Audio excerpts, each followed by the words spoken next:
मंडला जिले के नैनपुर विकासखंड के चिरई डोंगरी में बन रहा करोड़ों की लागत से शासकीय अस्पताल भवन को लेकर जनप्रतिनिधि ग्रामीणों ने उठाए कई सवाल। इनका कहना है कि अस्पताल की लागत करोड़ों में है, लेकिन यहाँ गुणवत्ता विहीन कार्य हो रहा है, ना ही यहाँ पर कार्य बोर्ड लगाया गया है। जब ग्रामीणों के द्वारा सवाल उठाए गए तब जाकर बैनर में कार्य योजना लिखवा कर यहाँ पर दीवार पर ठोक दिया गया है।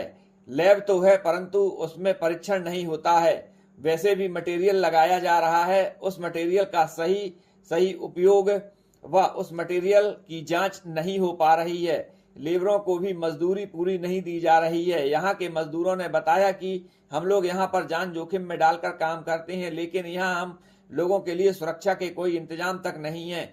यहाँ पर फास्ट एड बॉक्स तक नहीं है, सुरक्षा के कोई उपकरण उपलब्ध नहीं है। जनप्रतिनिधियों ने आरोप लगाते हुए बताया कि यहाँ पर जो मुरम डाली जा रही है वह भी अवैध रूप से खुदाई करके लाई जा रही है, जिसके लिए सरपंच के द्वारा अपने स्वयं के लेटर पैड में शिकायत लिखकर माइनिंग विभाग को दी गई है, लेकिन अभी तक किसी भी प्रकार की कोई कार्रवाई सामने नहीं आई।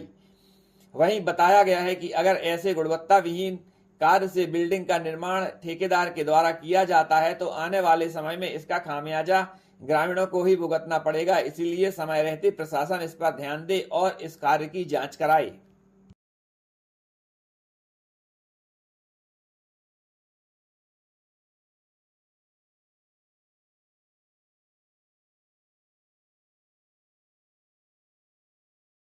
माल चलाना चाहिए। सरकारी काम में 3-2 का माल नहीं चला रहे। बड़ी तगाड़ी से 12 तगाड़ी गिट्टी डाला जा रहा है और 10 तगाड़ी रेत बड़ी तगाड़ी, वो 18 तगाड़ी होती है छोटे तगाड़ी से। 20 तगाड़ी रेत 18 तगाड़ी गिट्टी होती है और 16 तगाड़ी रेत होती है। जबकि 3-2 का माल चलना चाहिए। एक्चुअली गिट्टी डालना चाहिए 12 तगाड़ी गिट्टी और 8 तगाड़ी रेत, ये होती 3-2 का माल इंजीनियर रेतों में। और हम लोग 3 बार यहाँ आ चुके, लेकिन आज तक यहाँ पे इंजीनियर कभी नहीं मिला। इनसे पूछो तो हमेशा बोलते हैं कल आए थे। वो जब आते तो बुलवाते कभी इंजीनियर नहीं रहा। कभी यहाँ का सीमांकन अगल नहीं समझ में आया हमको, कब कैसा सीमांकन हो गया पता ही नहीं चला। अभी तक इंजीनियर भी कितने विजिट हुए? वो तो आते रहते हैं, लेकिन कब आते रहते हैं? आज नहीं, इंजीनियर आए थे और डीएसपी भी आए थे। बुलवा लो भैया, बुलवा लो, बुलवा लो, कल आए, आज बुलवा लो, फोन करके बुलवा।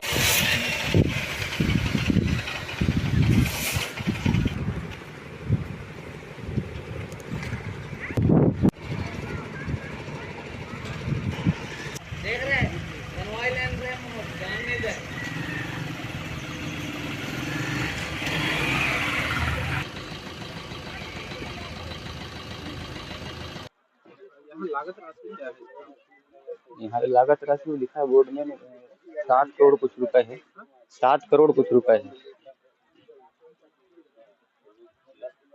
यहाँ पे सेफ्टी के क्या इंतजाम है लेबरों की सेफ्टी के लिए? अभी नीचे का काम है, कोई की तबीयत खराब होगी तो ले जाते हैं हॉस्पिटल। मोटरसाइकिल से होकर चले जाएंगे। अगर चोट वोट लगी तो उसके इंतजाम है फर्स्ट एड बॉक्स? नहीं, हॉस्पिटल ले जा लेते हैं। लेबरों के पास यहाँ कुछ नहीं? नहीं, इंजेक्शन वहीं लगवा देते हैं। यहाँ कुछ नहीं? यहाँ कुछ नहीं। सीमेंट का काम चल रहा है तो ये लेबरों को दस्ताना वगैरह कंपनी की तरफ से कुछ नहीं दिया गया, यहाँ पे क्यों नहीं? दस्ताना ला लेंगे बोल रहे हैं। शुरू से अनुमति देखी जा रही है। यहाँ जो बीच में भी हमें आके यहाँ लगभग पंचायत के सरपंचों के द्वारा चेक किया गया, इसमें हमने कहा गया भाई यहाँ अपनी बोर्ड लगाइए। अभी तक लगभग 20-25 दिनों में न बोर्ड लगाया गया है और एक छोटा सा बोर्ड टांग दिया गया वहाँ पर, जिसमें 9 करोड़ 94 लाख की तो है ही है, लेकिन वहाँ 7 करोड़ दर्शाया गया उस बोर्ड में। मेरे द्वारा पूछा गया तो जीएसटी काट रहे हैं करके ऐसा उनके द्वारा बताया जा रहा है। तो अब मुझे नहीं मालूम, वहाँ जो बोर्ड लगा उसको आप देख लीजिए, 9 करोड़ 94 लाख का तो है, लेकिन वहाँ 7 करोड़ कुछ लाख रुपए दिखा रहा है उस बोर्ड में। ये अनियमितता ठेकेदार के द्वारा यहाँ किया जा रहा है और वाकई में यहाँ पानी की तराई की सुविधा है नहीं है। और शुरू से ही इन लोगों ने एक, मेरे को लगता है राजनीतिक संरक्षण के माध्यम से यहाँ काम किया जा रहा है, किसी दबाव में या किसी कहने में। हम यहाँ पर एक जनप्रतिनिधि जिला पंचायत के हैसियत से हैं, लेकिन यहाँ बाहर के लोग यहाँ बुलाया जा रहा है और यहाँ राजनीति कराई जा रही है। यहाँ गांव के लोगों को बुलाया नहीं जा रहा है, बाहर क्षेत्रीय दूसरे क्षेत्रों से लोग यहाँ आकर के और काम अच्छा हो रहा है इस टाइप का पेपरबाजी करवा रहे हैं जी। काम से तो मुझे तो अच्छा नहीं लग रहा है यहाँ पर, क्योंकि रईते भी कहाँ से ला रहे हैं, चोरी से ला रहे हैं, कोई रॉयल्टी इनके पास है नहीं है। पूछे जाओ तो कहते कि अभी रॉयल्टी रखा है, वहाँ रखा है, कहाँ से क्या सामान ला रहा है। भिलाई से पूछा गया तो भिलाई से वो अपना सीमेंट और वो छड़ लाए जा रहे हैं, ऐसा इनके द्वारा बताया जा रहा है। लेबरों का भी हक मांगा जा रहा है। हाँ, लेबरों को पेमेंट भी यहाँ कम दिया जा रहा है, ऐसा पूरी जानकारी हमें मिली है कि लेबरों को 250 रुपये भुगतान किया जा रहा है और मिस्त्री को 500 रुपये। मेरे हिसाब से ये सरकारी रेट से बहुत कम है। जानकारी है, जब निर्माण कार्य इनके द्वारा प्रारंभ किया गया था उस समय गांव के हम 10-5 वरिष्ठ जनों द्वारा इनसे आग्रह किया गया था कि पहले आप जमीन का भूसीमांकन करा लें, इसके बाद निर्माण कार्य प्रारंभ करें।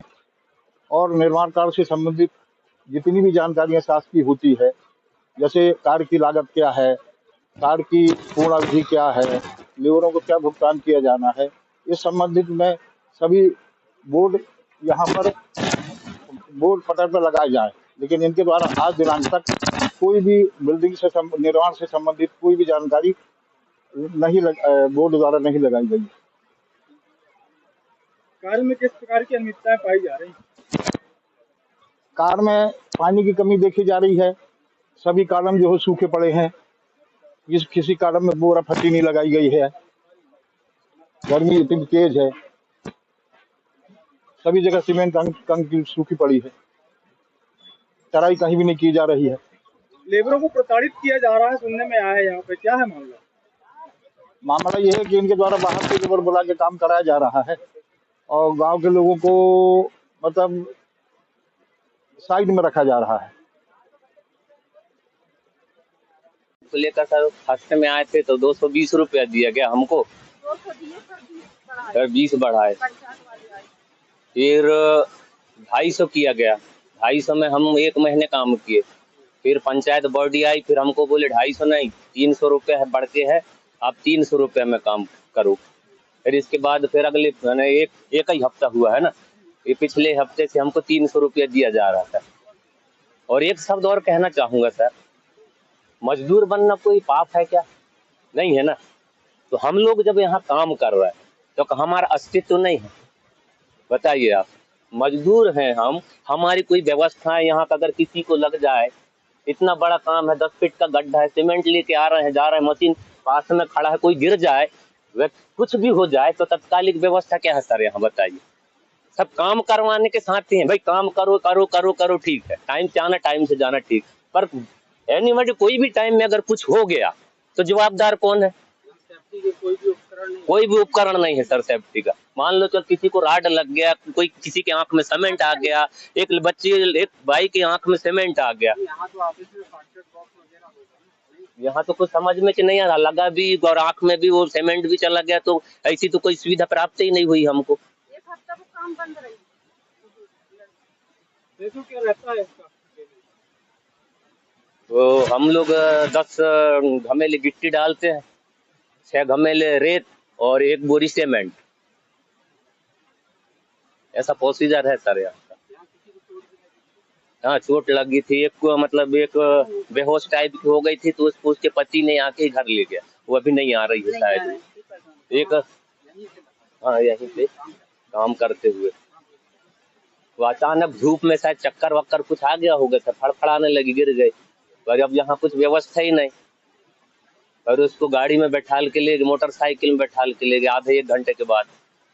यहाँ पे लोकल नहीं वैसे तो ज्यादा नहीं होता, पर लोकल जैसे लोकल लोग आ गए लेबर मान के चलो, तो उनको बोला जाता है कि भाई अभी काम नहीं है, चले जाओ। अगर जो ज्यादा बोलने की कोशिश किया तो फिर उसके पीछे बढ़ जाते हैं, भाई ये काम करो, वो काम करो, ये गिट्टी लाओ तो सीमेंट लाओ, ऐसा ही होता है ना। अगर कोई ज्यादा बोलने की कोशिश की तो ही प्रताड़ित है, या फिर अगर काम नहीं हो पाता है आपसे तो भाग जाओ। अब जैसे ये भाई है, सुबेरे से आते 50 किलो की बोरी वहाँ से उठाते कर वहाँ ले जाते, एक बार की हो तो बात अलग है, 4-4 5-5 बार आके बोरी ले जाते हैं। हम बात बोलते हैं कि भाई कोई ऐसी कोई व्यवस्था बनाइए तो अपन को 250 120 या 130 बोरी लगती है, कोई भी व्यवस्था बना के 130 बोरी पहुंचा दीजिए। कौन सा गलत कह रहे हैं? तो सबसे पहले तो हम लोग प्रस्ताव 5 एकड़ जमीन का दिए गए थे अस्पताल के लिए, जिसमें से फिर जब सीमांकन इन लोगों ने किया है तो पंचायत को नहीं बुलाया गया, पंचायत किसी सदस्य को जानकारी दिया ही नहीं गया। और इन लोग अपने रूप से जो भी है काम कर रहे हैं, पर हम चाह रहे हैं कि 5 एकड़ जमीन का सीमांकन हो जाए और चिन्हित किया जाए, और जो इनका एस्टीमेट आया है उस आधार से इन लोग काम करेंगे, हमें कोई उससे आपत्ति नहीं है, पर 5 एकड़ जमीन चिन्हित हो जाना चाहिए, ये चाह रहे हैं। और कार बोर्ड के लिए भी हम लोग 1-1.5 महीने पहले आए थे, इसमें ये कहा गया था कि 1-2 दिन में मैडम बोर्ड बन के आ जाएगा, 1-2 दिन में लग जाएगा, पर अभी भी हम आए हैं तो अभी भी बोर्ड नहीं है यहाँ पर। यहाँ पे लेबरों का जो पेमेंट है वो आधा पेमेंट किया जा रहा है।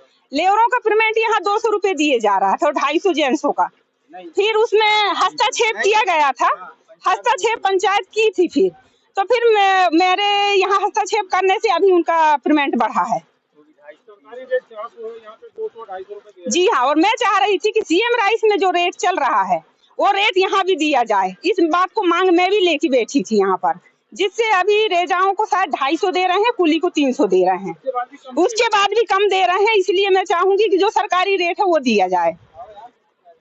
सीमेंट भी जो है वो सीमेंट ठीक नहीं समझ में आ रहा है मेरे को, जो उपयोग कर रहे हैं वो सीमेंट ठीक नहीं है।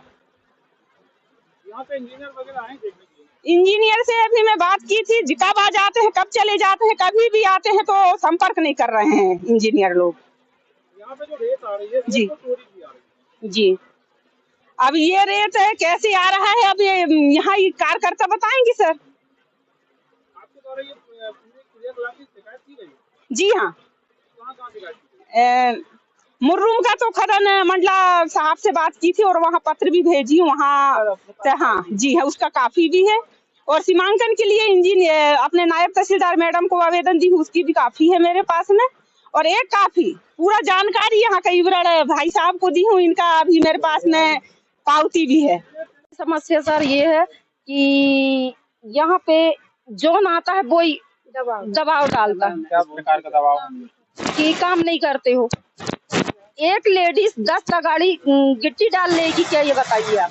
अभी वही बात वो एक जेंट्स को बोली तो उसके साथ बहस हो गया, वो हाथ उठा लिया, वो पीला शर्ट पहना है जो। किसके ऊपर? मेरे ऊपर।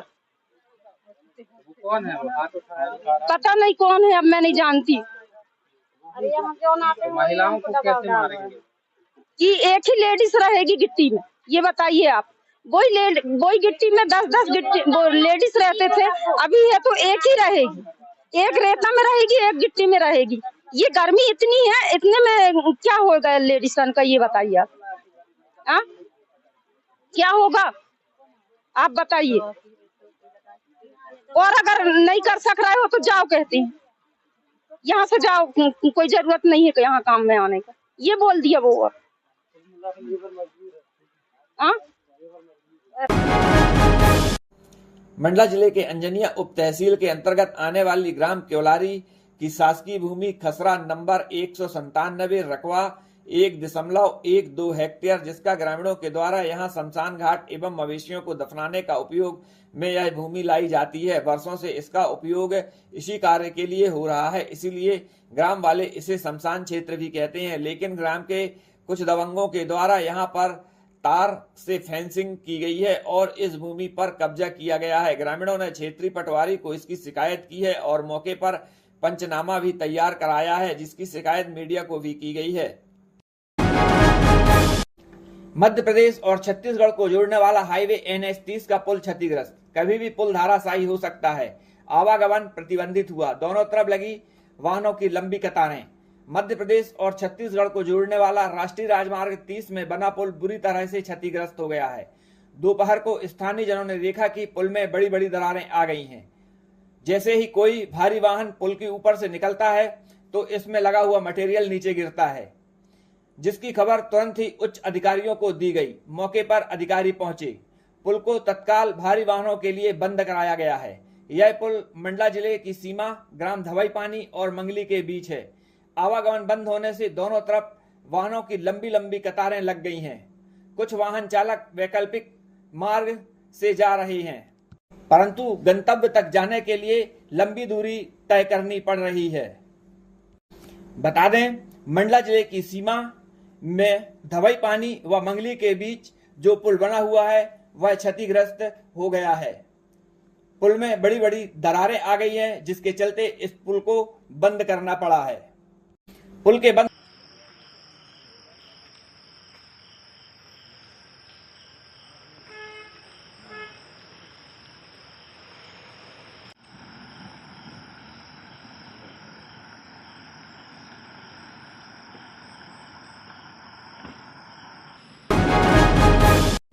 मध्य प्रदेश के समस्त 55 जिलों में प्रधानमंत्री कॉलेज ऑफ एक्सीलेंस का शुभारंभ केंद्रीय गृह एवं सहकारिता मंत्री अमित शाह एवं मुख्यमंत्री डॉक्टर मोहन यादव के द्वारा इंदौर में किया गया। इसी कड़ी में जिले की रानी दुर्गावती शासकीय स्नातकोत्तर महाविद्यालय मंडला को प्रधानमंत्री कॉलेज ऑफ एक्सीलेंस की श्रेणी में अपग्रेड कर चयनित किया गया है, जिसका शुभारंभ जिला पंचायत अध्यक्ष संजय कुशराम के द्वारा फीता काटकर किया गया। कार्यक्रम में नगर पालिका अध्यक्ष विनोद कछवाहा, जनपद पंचायत अध्यक्ष संतोष सोनू भरावी, जिला पंचायत सदस्य शैलेश मिश्रा, महाविद्यालय की जन भागीदारी समिति के अध्यक्ष चंद्रशेखर निखारे, भीष्म द्विवेदी सहित अन्य जनप्रतिनिधि, सीईओ जिला पंचायत श्रेयांश कुमट, अपर कलेक्टर राजेंद्र कुमार सिंह, महाविद्यालय के प्राचार्य विजय चौरसिया तथा महाविद्यालय के छात्र छात्राओं सहित संबंधित उपस्थित रहे। कार्यक्रम में इंदौर में आयोजित राज्य स्तरीय कार्यक्रम का सीधा प्रसारण देखा व सुना गया। महाविद्यालय के प्राचार्य विजय चौरसिया ने कार्यक्रम का प्रतिवेदन प्रस्तुत किया।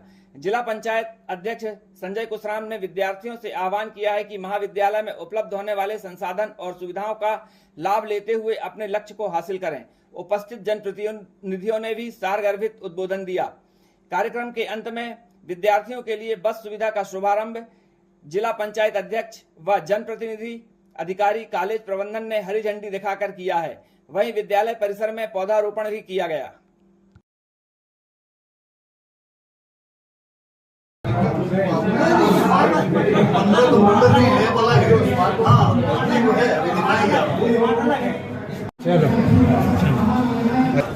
एक से बोर्ड है, एक से कलर हुआ।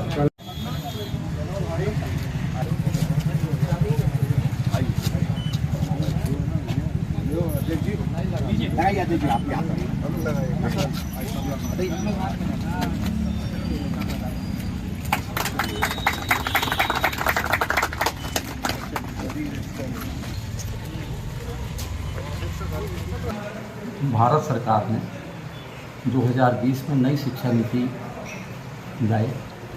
नई शिक्षा नीति एक ऐसी शिक्षा नीति है जो युगांतकारी है, ऐतिहासिक है और उसको सबसे पहले मध्य प्रदेश सरकार ने लागू किया।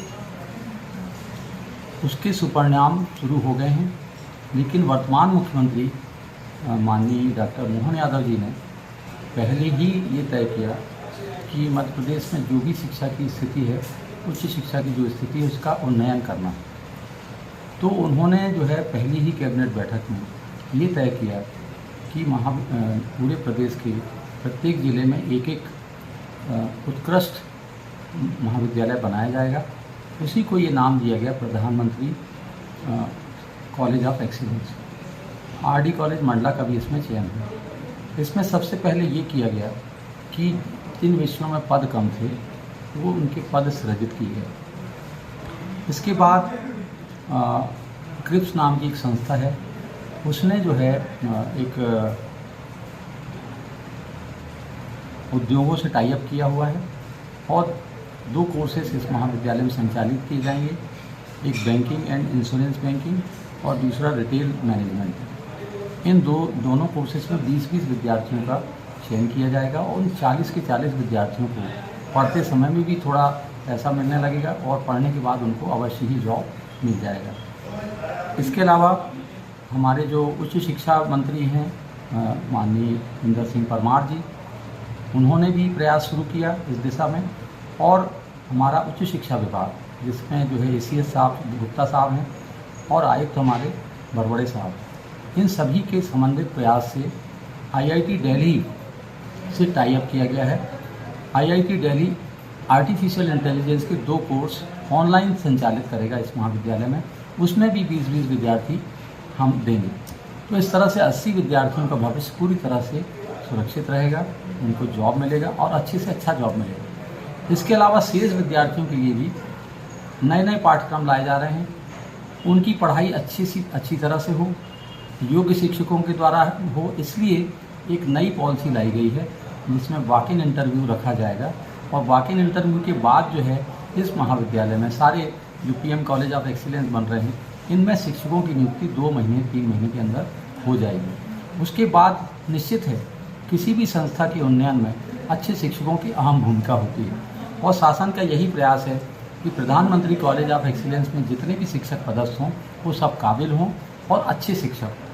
तो अगर ये चीज़ हो जाती है तो निश्चय है कि जो विद्यार्थी पढ़ के निकलेंगे उनमें से 90% विद्यार्थियों को रोजगार मिलेगा, वो अच्छे नागरिक बनेंगे, वैश्विक ज़रूरतों के मुताबिक उनकी पढ़ाई होगी और वो दुनिया में सफल होंगे। सर परिचय आपका? मैं डॉक्टर विजेंद्र चौरसिया। 1 अगस्त 23 से मैंने इस महाविद्यालय में प्रभारी प्राचार्य का पदभार संभाला। इसके पहले मैं 30 साल से यहाँ गणित विषय का अध्यापन कार्य कर रहा था और जो है मैं इसी मंडला शहर का स्थायी नागरिक हूँ। इसी महाविद्यालय में मैंने अध्ययन किया, इसलिए मेरी व्यक्तिगत रूप से जुड़ाव इस महाविद्यालय से है और मेरी हर चंद कोशिश है कि तक्षशिला और नालंदा का पुनर्जन्म हो रहा है। आज नालंदा का पुनर्जन्म हो चुका है और ये जो कॉलेज है वहाँ पे जो 55 कॉलेज है ये भी उसी राह पे चले। भारतीय ज्ञान परंपरा का प्रकोष्ठ स्थापित किया गया है, हिंदी ग्रंथ अकादमी का एक आउटलेट स्थापित किया गया है, विद्या वन स्थापित किया गया है, ये हर कॉलेज में किया गया है और इस सब का मकसद यही है कि भारतीय संस्कृति, भारत का पुरातन ज्ञान से बच्चे परिचित हों, वो अध्यात्म को अपनाएं, मनोविज्ञान उनका बेहतर हो और वो जो है अच्छे नागरिक बने और सफल नागरिक बने। Thank you.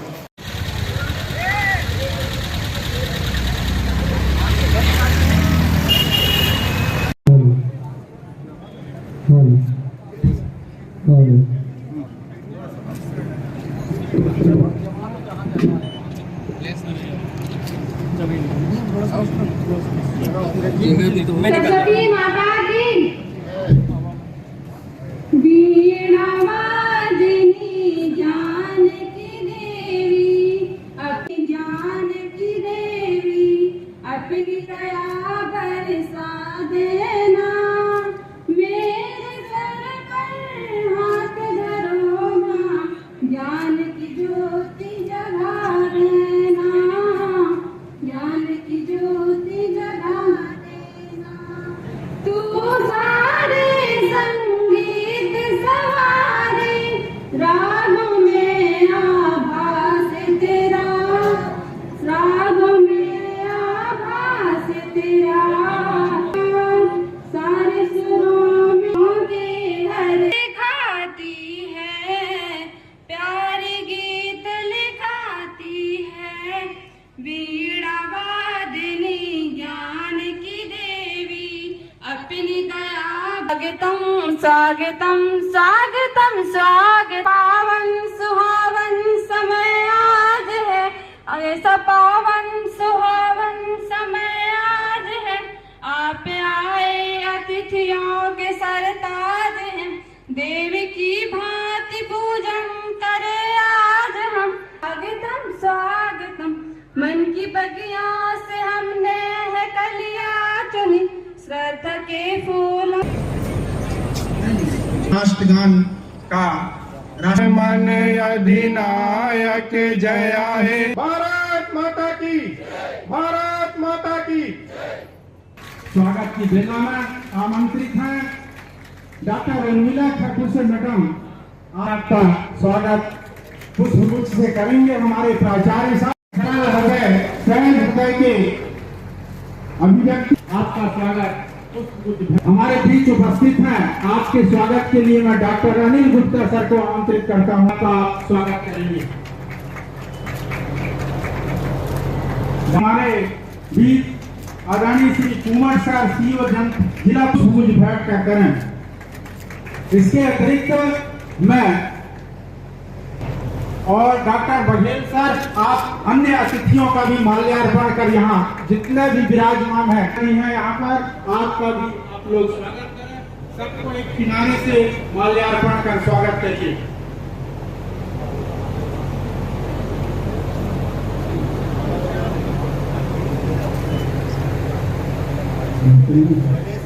माननीय श्री सोनू भलावी अध्यक्ष जनपद पंचायत के स्वागत के लिए डॉक्टर एस.के. श्रीवास्तव सर को आमंत्रित करता हूं कि आपका पुष्प गुच्छ भेंट कर स्वागत करें।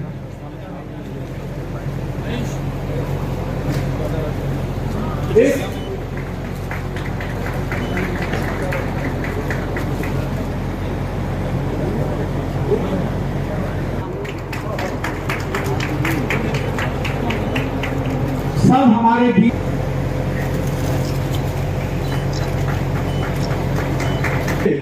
Doctor V.K. चौरसिया सर जो हमारे यशस्वी प्राचार्य हैं, प्रधानमंत्री कॉलेज ऑफ एक्सीलेंस योजना के बारे में तथा महाविद्यालय द्वारा किए जाने वाले कार्यों को अवगत कराते हुए आप स्वागत भाषण प्रस्तुत करें। आपके स्वागत के लिए मैं डॉक्टर टी.पी. मिश्रा सर को आमंत्रित करता हूँ। अगर आप हैं तो हम हैं, तो सीधी सी बात है आपको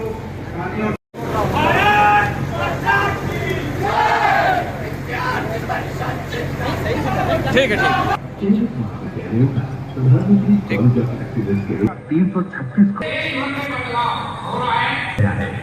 दूर दूर से आती थी, उनको एक बस सेवा शुरू हुई है। कुछ बच्चियां आज मुझसे पूछ रही थी कि दूर वाली बच्चों का क्या होगा। ये एक पायलट प्रोजेक्ट है जो हमारे माननीय मुख्यमंत्री जी ने प्रारंभ किया है। माननीय मुख्यमंत्री मोहन यादव जी ने जैसे ही मुख्यमंत्री बने, उन्होंने पहला कार्य यही किया कि हम प्रत्येक जिले में एक उत्कृष्ट महाविद्यालय बनाएंगे। इस रानी दुर्गावती कॉलेज को जो सौगात प्रधानमंत्री जी की उत्कृष्ट कॉलेज के रूप में जो मिली है, निश्चित तौर पर ये हमारे जिले के लिए, विद्यार्थियों के लिए, सभी के लिए ये एक बहुत बड़ी सौगात है। आपका सभी का भविष्य उज्जवल हो, ऐसी मैं कामना करते हुए अपनी वाणी को विराम देता हूं। कॉलेज के साथियों, हमारे लिए कहीं ना कहीं एक बहुत गर्व का विषय है कि हमारे कॉलेज का सिलेक्शन प्रधानमंत्री कॉलेज ऑफ एक्सीलेंस में हुआ है। सबसे पहली बात तो मेरे लिए बड़े सौभाग्य का विषय है कि मेरे दायित्व रहते इस महाविद्यालय को इतना बड़ा दर्जा मिला। ये मेरे लिए, किसी के लिए होना हो, कम से कम मेरे लिए बड़े सौभाग्य की बात है कि मुझे ये अवसर मिला कि मेरे रहते ये इतना बड़ा अवसर कॉलेज को मिला। धन्यवाद। और सबसे महत्वपूर्ण विषय तो यह है कि इस कॉलेज की स्थापना और स्थापना के बाद लगातार, जैसे अभी निखारे जी बता रहे थे, मुझे सौभाग्य मिला कि मेरी जनभागीदारी के अध्यक्ष रहते इस कार्यालय को अपग्रेशन हुआ है। इस कॉलेज में अनेक फैकल्टियां आई और ये बात बिल्कुल सत्य है कि इस कॉलेज को जिस तरीके से मध्य प्रदेश की सरकार और माननीय मुख्यमंत्री मोहन जी और इस देश के यशस्वी प्रधानमंत्री जी ने आज इसको अपग्रेड करके जो कॉलेज ऑफ एक्सीलेंस किया है, इसलिए मैं चाहूंगा कि एक बार देश के प्रधानमंत्री और माननीय मुख्यमंत्री जी का तालियों से उनका स्वागत करें, अभिनंदन करें। मित्रों, हम भी इसी कॉलेज से निकले हुए स्टूडेंट्स हैं। हमने भी इस कॉलेज को पढ़ा है, बहुत बारीकियों से और नजर से देखा हुआ है। मैं मानता हूं साथियों की सुविधाएं तो एक्सीलेंट हो सकती हैं, लेकिन जब तक जिनके लिए सुविधाएं हैं वो एक्सीलेंट ना हो तो ये सुविधाओं का बहुत महत्व नहीं होता है। आज का दिन हम सबको गौरवान्वित करने वाला पल है। ये वो पल है जहां हम जिले में एक्सीलेंस की तरफ जा रहे हैं, जहां हम उच्च शिक्षा को एक्सीलेंस और उच्चता की ओर लेके जा रहे हैं।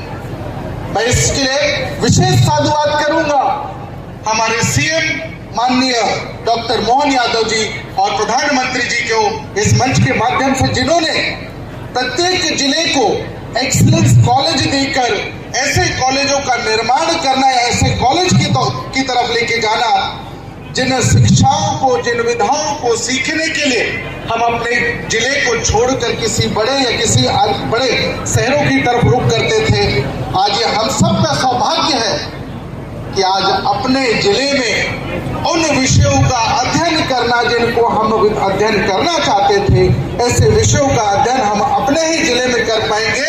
ये हम सब के लिए गौरवान्वित करने वाला पल है।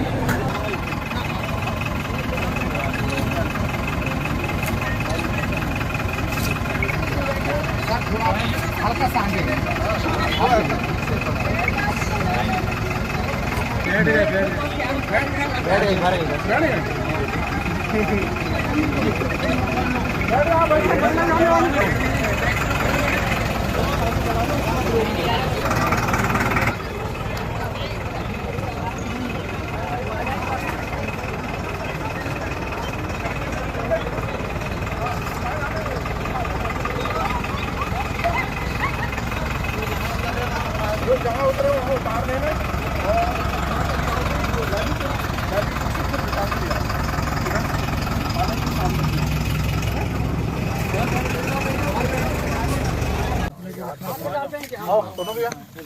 आइए सुनो साथ में अच्छा बड़ा सा लगता भैया थोड़ा मिट्टी है वो डाल देगा सर थोड़ा का झाड़ा थोड़ा ठीक है हाँ सभी लोग देखिए सर। एक मिनट सर, ठीक है, एक मिनट सर, सामने पूरा फाड़ के रखो।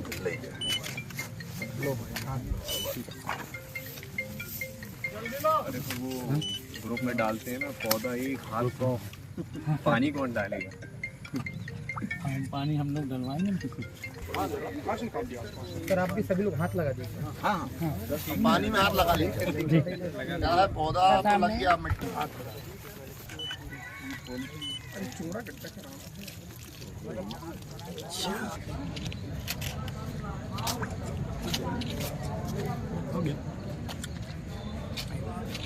यहाँ सामने देखिए सर। रानी दुर्गावती एक्सीलेंस महाविद्यालय, अब यह किन उद्देश्यों को के तहत यह बनाया गया है? देखिए, यह नाम रखा गया है प्रधानमंत्री कॉलेज ऑफ एक्सीलेंस, इसके लिए चिन्हांकित हमारा ये महाविद्यालय हुआ है। खासतौर से इसको चिन्हांकित करने का एकमात्र मकसद ये है कि हमारे यहाँ के बच्चे खासतौर से अपने जिला छोड़कर दूरस्थ या फिर कह सकते हैं कि दूसरे जिलों में जाते हैं, उन बच्चों को रोककर जिन शिक्षा के लिए, जिस तरह की विधा को सीखने के लिए बाहर जाते हैं, वो हम यही लाना चाहते हैं। और यही सब चीज़ यहाँ तक कि कृषि से लेकर कृषि, एविएशन और कई ऐसे जो छोटे प्रकल्प हों या फिर ऐसे फंक्शनल एजुकेशन, इन सब को लेकर खासतौर से स्किल बेस्ड एजुकेशन की तरफ हम लोग जाना चाहते हैं। साथ ही भारतीयता और भारतीय संस्कृति परंपराओं को शिक्षा के साथ जोड़ते हुए आने वाली पीढ़ी को भारतीयता के भाव से जोड़ने के लिए ये एक प्रकल्प है। इसमें दूसरा विषय ये है कि जिन चीज़ों की महाविद्यालयों में हमने कमी पाई, जैसे शिक्षक हो या फिर इंफ्रास्ट्रक्चर का, तो ये एक्सीलेंस कॉलेज बनाने से एक फ़ायदा ये होगा कि ये पूरे ज़िले का वो कॉलेज है जिसमें इन सब चीज़ों की कमी को ख़त्म करने का काम होगा। तो ऐसे हमारे 55 जिलों में 55 महाविद्यालयों को एक्सीलेंस कॉलेज के रूप में रख लिया गया, जिन पे पूरी तरह से फोकस करके सरकार, चाहे वो इंफ्रास्ट्रक्चर बढ़ाना हो, हमारे फैकल्टीज़ बढ़ाने हो, सब्जेक्ट्स का विषय हो या अन्य ऐसे विषय, इनको लेकर काम कर रही है। ये थैंक यू सर।